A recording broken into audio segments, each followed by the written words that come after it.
राम नाम जिन चीनिया झीना पिंजर पास, नैन न आवे नींदरी अंग न जामे मास। 54 मायामुख का भाव गुरुमुख से इसमें दर्शा रहे हैं। राम नाम जिन चीनिया झीना पिंजर तासु, नैन न आवे निंदरी अंग न जामे मासु। 54 गुरुआ लोग कहते हैं जिनको जिसने राम नाम को छीना उसकी गति ऐसी होना चाहिए कि शरीर तो दुर्बल होगा। छीना पिंजर, पिंजर कहे शरीर, तासु कहे उसकी, तो शरीर तो दुर्बल होगा और मारे विरह की आंख में नींद न आवे, नैन न आवे नींद। विरह के मारे जो है कि आंखों में नींद भी नहीं आएगी। सदा सर्वकाल परमात्मा में लौ लगी रहेगी। जैसे तरुण स्त्री है और उसका पति पिया परदेश गया है तो काम की ज्वाला शरीर में उठती है और आठों पहर पिया की याद आती है। उस पर संग की सखी सब श्रृंगार की वाणी सुनाती है, नाना प्रकार क्रीड़ा रस वर्णन करती है। सो सुन सुन के विशेष विरह बढ़ता है और आँखियों नेत्रों से आंसू चलती बहती है। मुंह पर पीरी छा रही है, सेज पर नींद नहीं आती, भोजन भूषण वस्त्रादि कुछ सुहाते नहीं। तद्वत जिसका प्रेम परमात्मा में लगा है उसको परमात्मा मिलने की काम की ज्वाला बारंबार अंतःकरण से उठता है और जगत के विषय अग्नि के माफिक मालूम होता है। सदा संसार और विषय भोग का तिरस्कार मन में लाते रहते हैं और विरह वैराग्य प्रेम लक्षणा वाणी सुनते रहते हैं और वही वाणी मनन करके प्रेम लक्षणा का निधिध्यासन करते रहते हैं। प्रेम लक्षणा का वर्णन मुंह पर छाए रहती है, पीली श्वास आती है। तो श्री त्यागी गुजीरी अमीरी बेफिकीरी फिकिर नाम की प्रेम लक्षणा का लक्षण वर्णन करते हैं। कवित्त छिन छिन भरे नैना नीर मनुआ दे नहीं देर, कवधों मिले प्रीतम पीर शुष्क शरीर डोलत है। छिन में हंसे छिन में रोए, छिन में रहे मौनी होए, छिन में उमग के नाचे गावे, छिन ही में पछतावे। मद्यपी छके जैसे मतवारे, न कबहूं देह सुनारे। ऐसी प्रेम की हरियता को मिले प्रीतम प्रीत। ऐसा वर्णन किया गुरुआ लोगों ने तो भक्तों की जय की स्थिति का। राम नाम जिन चीनिया झीना पिंजर तासु, नैन न आवे निंदरी अंग न जामे मासु। अब इसका गुरु निर्णय से बतलाते हैं। राम कहते हैं चैतन्य रमैया राम अपना स्वरूप। नाम कहिए बोध पारख, जिनके जिसने चीनिया कहिए पहचाना। गुरु की कृपा विवेक के बल से निर्चैतन्य स्वरूप पारख ही सत्य है, ये दृढ़ निश्चय किया, पहचान लिया। तो ऐसे पहचान लिया सारा संसार के जो है विषय भोगों से निर्लिप्ता असंगा दूर हो गया। तो वो जो है कि खाली शरीर को ही मोटा ताजा करने का लक्ष्य तो वो रखेगा नहीं। गुणवान वैराग्यवान स्वरूपवान अब दिन रात में कभी एक टाइम या जैसा समय मिले भोजन देना है। अब उसको जो है कि शरीर ही को हृष्ट पुष्ट बलिष्ठ बनाने के लक्ष्य नहीं रहता है। इस कारण कभी मिला कभी नहीं मिला देह निर्वाह चल रही है तो उसका पिंजर, उसका शरीर जो है कि संसारियों के शरीर और वेशधारियों के शरीर भी जो है कि मोटा, ताजा, तगड़ा और खूब जो है कि चिकना, ये सब नहीं रहता। क्यों नहीं रहते हैं? उदासीन रहते हैं, लापरवाह रहते हैं, प्रारब्ध से जो कुछ मिल गया उसी में शांत संतुष्ट रहते हैं। और जो है देह निर्वाह का मात्र लक्ष्य रहता है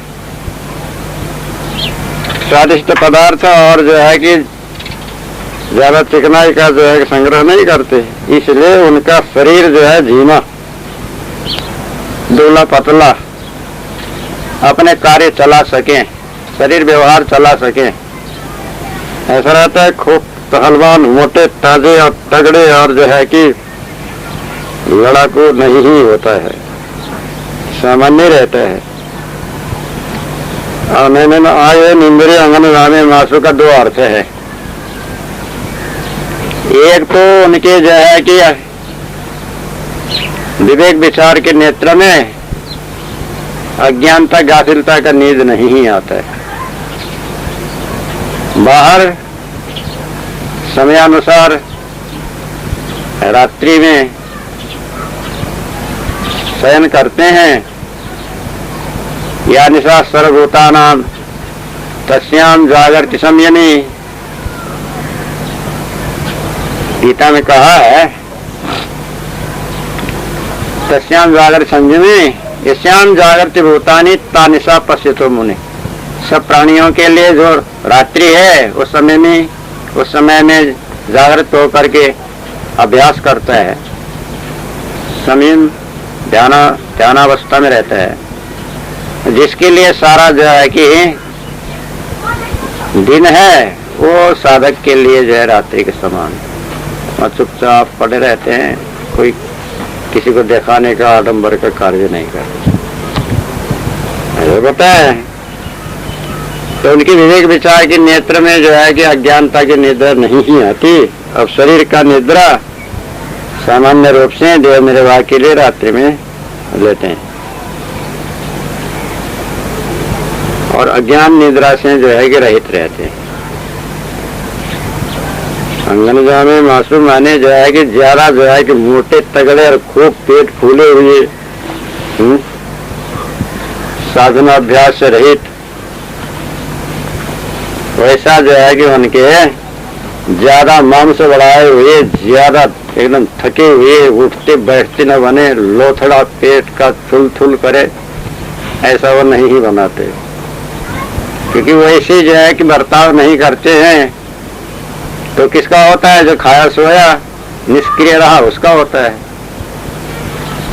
जो मेहनत का काम करता नहीं और एक जो है कि स्वादिष्ट और जो है कि गरिष्ठ पदार्थ खाता रहता है, उसी का ऐसा होता है। तो अंग में जो है कि ऐसा अंग प्रत्यंग बढ़ाने का, मोटा ताजा करने का या पहलवानी करने का, ये जो है कि बाहर का भी कार्य जो है कि वो साधक नहीं करता। स्वरूप का बोध हुआ, स्वरूप का ही रहने हुआ, स्वरूप का स्थिति हुआ, तो उसका बाहर का जो है कि शरीर सामान्य स्थिति में रहेगा, आहार भी शुद्धता से और जो है समय पर ही ठीक मात्रा में ही ग्रहण करेगा, अज्ञान निद्रा में ग्रस्त नहीं ही होगा। शरीर के निद्रा जो है कि रात्रि में या जो है कि अपने समय अनुसार जो है कि लेगा, और उसके शरीर का जो है कि मोटा ताजापन जो है कि विशेष दृश्य नहीं होगा, सामान्य अवस्था रहेगा। ऐसे ही अब जिसके जो है कि अंग दो प्रकार के होता है, एक स्थूल अंग, एक सूक्ष्म अंग। अब स्थूल अंग सामान्य रखे और सूक्ष्म अंग में जो है कि लोभ न रखे, काम न रखे, क्रोध न रखे, घमंड न रखे, दुराग्रह, दुराशा और जो है कि उद्वेग, जोश, ये सब मासू है। वाणी को इसमें जो है कि बीजक के सिद्धांत में वाणी का ही मांस कहते हैं, मांस कहते हैं सिद्धांत को कहे, और जो है कि उसके मानंदी को, तो जिसके अंग में जो है विकारी मानंदी नहीं है, जिसके अंदर में जो है कि गाफिली अज्ञानता का जो है कि नींद नहीं है, जिसका शरीर जो है कि सामान्य जीना रहता है, यानी ज्यादा जो है कि मोटा माने वो अहंकार में ग्रस्त नहीं रहता है, तो समझना इसने राम नाम को छीन लिया है। ऐसे जो है कि चाल चलन से, यानी ये स्वरूप ज्ञानी है, ये बोधवान है, ये रहनीवान है, क्योंकि इसका कार्य ऐसे है ठीक ठाक। ऐसा नहीं है तो समझना क्या छीना, कुछ भी नहीं छीना। वो बोलेगा मैंने छीना तो भी नहीं देना। कार्य विचलित का करता है, उल्टा करता है, और जो है कि घमंड का करता है, तो क्या छीना, क्या ज्ञान हुआ, कुछ भी नहीं हुआ। इसलिए ऐसे जो है कि पहचानने वाले बनो, स्वरूप को पहचानने वाले बनो। पिंजर जो है कि मध्यस्थ जो है कि मोटा ताजा न रखिए, सामान्य रखो, पेट को मत फुलाओ, अज्ञान निद्रा में जो है कि गाफिल मत बनो, अहंकार का मासू मत बढ़ाओ, अहंकार रहित नम्र कोमल सरल जीवन बिता करके सच्चा मनुष्य हमसे बनो, ये इसका भाव है। जो जन भींगे राम रस विकसित कबहु न रूप, अनुभव भाव न दर्शे ते नर सुख न दुख। 55 जो जन भीजे राम रस विकसित कबहु न रूप, अनुभव भाव न दर्शे ते नर सुख न दुख।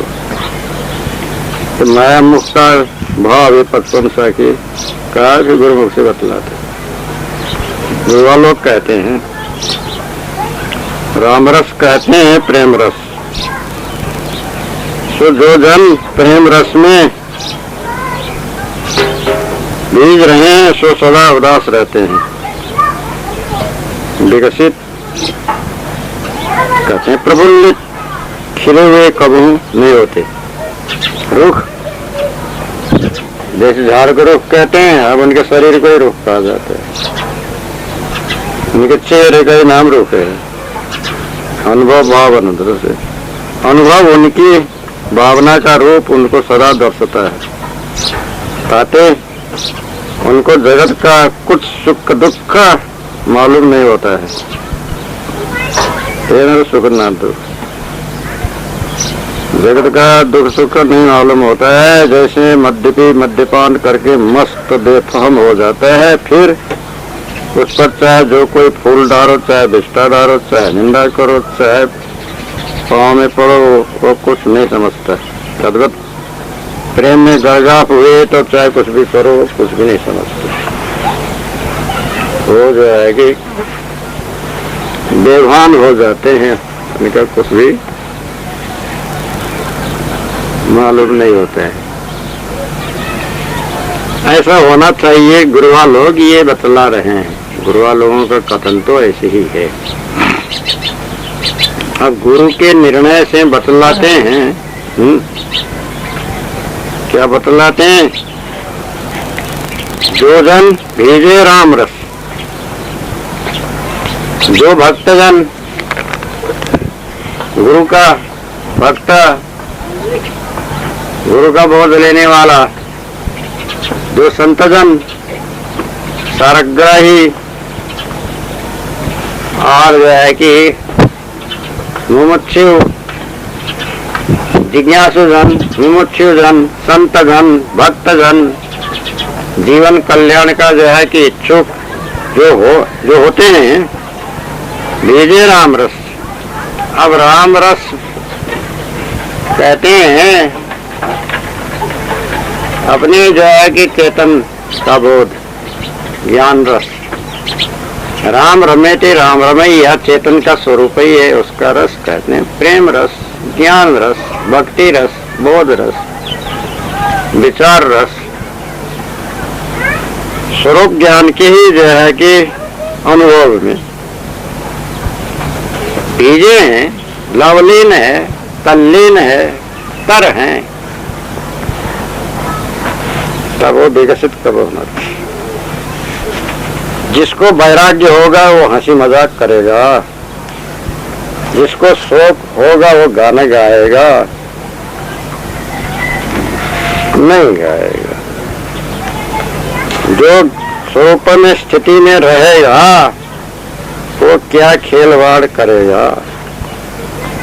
वो बाहर की जो है कि विकसित कब होना रुख, उसका रुख, उसका चेहरा, उसका चाल ढाल, उसका बर्ताव विकसित नहीं होगा। माने जो है कि खिले हुए नाचने वाला, गाने वाला, आहू करने वाला, तमाशा करने वाला, दूसरी मनोरंजन करने वाला, तर्क वितर्क करने वाला, छेड़छाड़ करने वाला, आड़ा टेढ़ा बोलने वाला, राग द्वेष निंदा चर्चा करने वाला की जो है चैतन्य स्वरूप स्थिति में प्राप्त हो, ऐसा करेगा।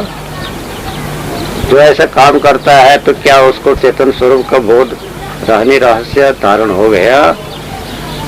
नहीं होगा। धारण वाला ऐसा करेगा नहीं, बस तो बात है। जो ऐसा व्यवहार करेगा उसको स्वरूप का ज्ञान हुआ नहीं। ये वाणी जानने से उसको ज्ञान नहीं कहते, धारण नहीं हुआ। और जो धारण करेगा ऐसा चंचलता का बर्ताव करेगा नहीं, वो शांत रहेगा, बोलेगा चलेगा परंतु मामूली साधारण कार्य चलाने लायक। उसका रूप विकसित बिल्कुल जो है कि प्रफुल्लित कहते हैं, प्रफुल्लित खिला हुआ बहुत जो है कि हंसी मजाक करने वाला नहीं ही होगा, सामान्य रहेगा। अनुभव भावना दर्शन माने इसका दो अर्थ होता है। एक तो जिसने जैसा जैसा अनुमान का अनुभव किया, मान लिया, निश्चय कर लिया, वही भावना उसको दिखता रहता है।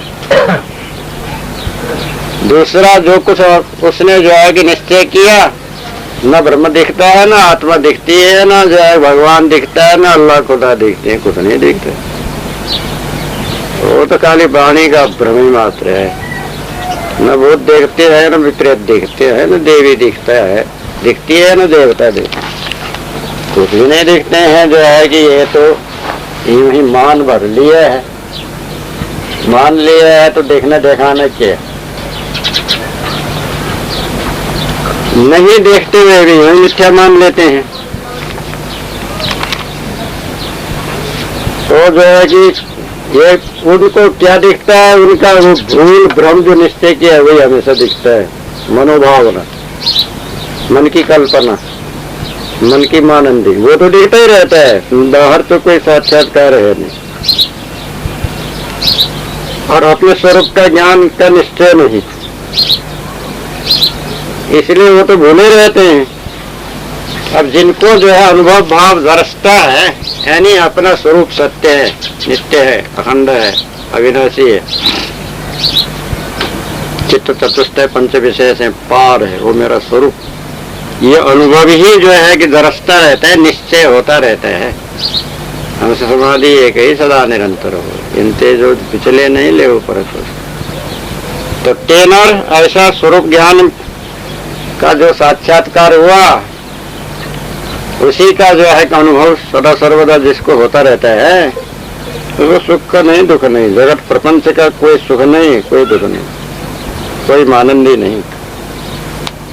आज जगत में किससे सुख मानना, किससे दुख मानना, इसे मन संबंधी है।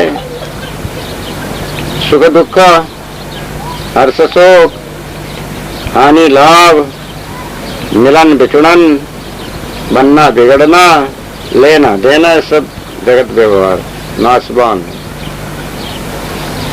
ये जो है कि कुछ है सार नहीं। इसीलिए मन संबंधी, जगत संबंधी, विषय संबंधी सुख दुख उनके अंतस्करण में नहीं होता है, उनके जो है कि स्वरूप में नहीं होता है, उनके स्थिति में नहीं होता है, इससे रहित रहता है। नित्यानंद से रहित रह करके अपनी स्थिति ठहराव पूरा करते हैं। शांत सदा सर्वदा देह रहे तक उनका जो है ऐसे ही सत व्यवहार, सत्य चाल, सत्संगा, उनकी प्रकृति हमसे चाल से बरतते हुए और उसी प्रकार अपना जो है कार्य पूरा करके स्थिति बना लेते हैं। ऐसे तुम लोग को भी स्थिति बनाने वाला होना चाहिए। अपने चैतन्य स्वरूप में ही भेजे रहने वाले, बाहर का जो है कि हंसी मजाक न करने वाले, बाहर का जो है कि विकसित विषय विकार को न दर्शाने वाले, स्वरूप ज्ञान का अनुभव स्वभाव साक्षात्कार करने वाले, बाह्य विषयों का सुख दुख से परे होने वाले हो करके अपना स्थिति बना लो, ये भाव है। काटे आमन मोर सी फाटे जुटे न कान, गोरख पारस पर से बिना कौने को नुकसान। 56 काटे आमन मोर सी फाटे जुटे न कान, गोरख पारस पर से बिना कौने को नुकसान। गुरुमुख सदगुरु श्री कबीर साहब कहते हैं, जैसा आम का वृक्ष काटने पर मोड़ता नहीं, ये फूलता नहीं, आम का वृक्ष काट दिया, अब उसमें कहीं पत्ते आ भी गए, फिर उसमें फूल नहीं आता है, फूल नहीं आने से फलता भी नहीं है। काटा हुआ झाड़ में फूल ही फूलता नहीं तो आम फल क्या नहीं। वैसा ब्रह्मानुमान का वृक्ष परख के काट डाला, फिर कभी जुटता नहीं। और जैसा कान काटा फाड़ दिया, फिर कभी जुटता नहीं। वैसा जीव ब्रह्माध्यास परख करके न्यारा हुआ, फिर कभी ब्रह्माध्यास या जगत में मिल नहीं सकता है। इसलिए जगत ब्रह्म दोनों धोखा परख के पारक रूप हो रहना, नहीं तो ये गोरख योगी, पारक कहिए जीव और लोहा कहिए देह। तो जो देह जीव का स्पर्श न करे तो देह का नुकसान है, जीव का क्या नुकसान, कोने को नुकसान, जीव का क्या नुकसान। ऐसा ये जीव पारक का स्पर्श न करे, पारक वो प्राप्त न करे, तो पारक का कुछ नुकसान नहीं है, जीव ही का नुकसान है। इसलिए ये गोरखनाथ हठयोग राजयोग आदि अध्यास का पक्ष छोड़ के सब ब्रह्म का परख लो, नहीं तो ब्रह्म धोखे में बंद होके नाहक मनुष्य तन खोगे और फिर आवागमन में पड़ोगे, तो फिर किसका नुकसान होगा। देखो, हमने तो जीव दया जान करके बहुत कहा, फिर तुम्हारी जैसी समझ जैसी मर्जी, ये अभिप्राय है। ऐसा इसमें कहा है। इसका भाव है काटे आमन मोर से।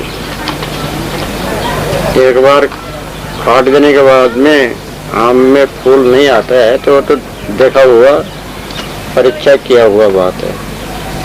फूल तो आता है, उसके पत्ते निकलते हैं, डालियां भी हो जाती है कटा हुआ आम में, तो बढ़ने पर भी जब फूल नहीं आता है मोड़ना, तो फूल ही नहीं है तो फल कहाँ से आएगा।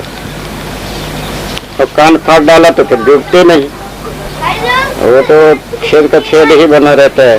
गोरखपंथी होके कान फाड़ने का चलन है, तो एक दफे कान फाड़ा तो नहीं जुटता। अब पारस का स्पर्श नहीं हुआ तो जो है कि लोहे का जंग लगेगा, और सोना बन जाएगा तो जंग नहीं लगेगा। बिना पारस के परस के लोहे का नुकसान है कि पारस का लोहे का ही नुकसान है, पारस का कोई नुकसान नहीं है। ये जो है गोरखनाथ गोरखपंथी है, उनके लिए जो है कि कबीर साहब समझाए। इसी तरह से एक बार जो है कि आम कहते हैं, एक तो झाड़ का हुआ, यहाँ आम कहिए सार्वजनिक, अब सार्वजनिक कहने से जो है कि दृढ़ वैराग्य से विषय वासना 5 विषय को काट दिए, छाट दिए, नाम और से फिर उसका इच्छा नहीं होगा। जिसने वैराग्य से विषय वासना को त्याग कर दिया उसको किसी भी विषय का आसक्ति मोह ममता चाहना नहीं ही होगा। आम बात है, ये तो सार्वजनिक बात है। अब जिसने पूर्ण वैराग्य नहीं लिया अब उसको तो होता ही रहेगा, परंतु पूर्ण वैराग्य से त्याग किया तो अब उसको क्यों इच्छा करेगा, क्यों चाहना करेगा, क्यों उसमें लिप्त होगा, नहीं होगा। अब दूसरा जो है कि वाणी कल्पना, स्वर्ग आदि, रिद्धि सिद्धि आदि, इसका भी जो है कि वो चाहना नहीं करेगा।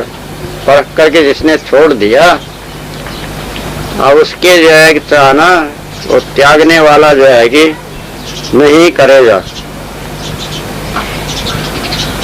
तो जो है कि फाटे जुटे ने कहा, जैसे कान फटने पर जुटता नहीं वैसे ही जो है कि ब्रह्म, ईश्वर ब्रह्म परमात्मा खुदा अल्लाह जो कुछ मान लिया है, यह संसार की जो है कि भोग विलास सुखमय है जो मानेगा ब्रह्म है, अब चित्त से फट गया, त्याग हो गया, उसका जो है कि हटा ही दिया तो नहीं ही जुटेगा, फिर उसके चाहना नहीं होगा। पूर्ववत जो है भ्रांति के शरीर की उसका चित्त में नहीं जुटेगा, वो फट गया।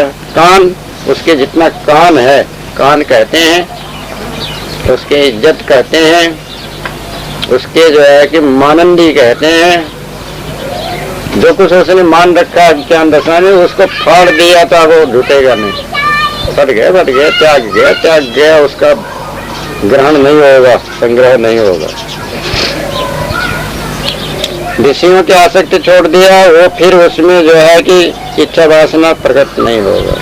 मत पंथों का और किसी को भी जो है कि फाड़ दिया और जो है भीतर से त्याग दिया और उसका फिर जुटेगा नहीं।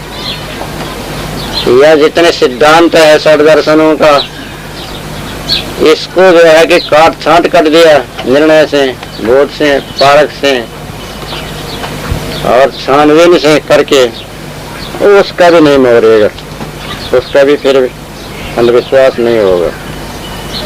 अब उसके जो है कि इधर का वाणी खाने का जो है कि कान उसका फट गया तो जो है कि फिर वो जुटेगा नहीं। गोरख तो गोरखनाथ के लिए कहा।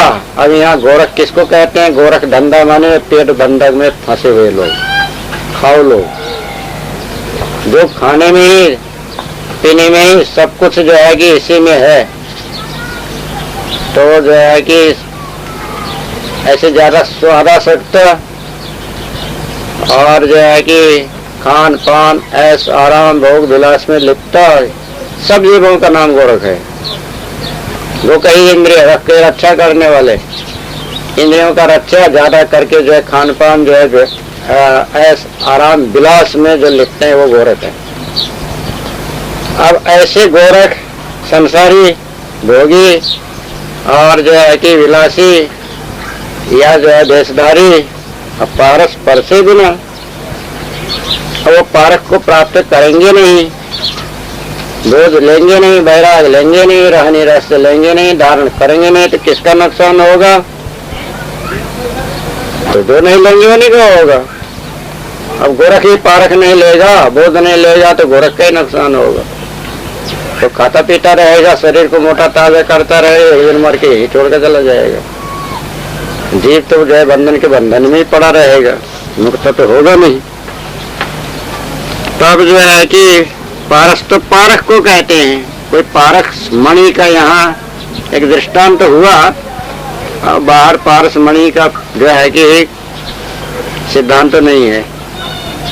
पारख बोध को परसना, प्राप्त करना, निश्चय करना, ठहराव करना, धारण करना, तो ऐसा किए बिना किसका नुकसान है? तो उसी का जो नहीं करता है, उसी जीव का और उसी मनुष्य का, उसी साधक का नुकसान है। पारक का कोई नुकसान नहीं, पारक गुरु का भी कोई नुकसान नहीं। और जो है कि अपने ये ऐसा समझ करके अपने बोध प्राप्त करो, ये मनुष्य जीवन में जीवन सफल करो, नुकसान सदा के लिए फिर अनेक जन्म जन्मांतर तक भटकना पड़े, ऐसा भूल मत करो, गलती मत करो, हानि मत करो। सचेत हो करके जो है कि वर्तमान मनुष्य जीवन में स्वरूप स्थिति करके अपना उद्धार करो, ये इसमें चेतावनी दे रहे हैं। ये भाव है। पारस रूपी जीव है लो रूप संसार, पारस ते पारस गया परस गया टक्सा सत्तमता।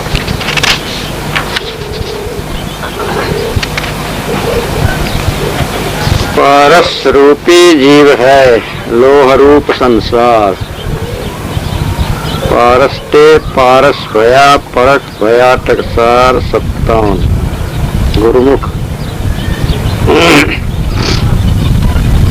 सदगुरु श्री कबीर साहब कहते हैं, पारस कहते हैं चैतन्य रूप जीव है। पारस कहिए ज्ञान, तो ज्ञान रूपी जीव है। और लोहा कहते हैं जड़ 5 तत्व अचेत रूपी संसार है।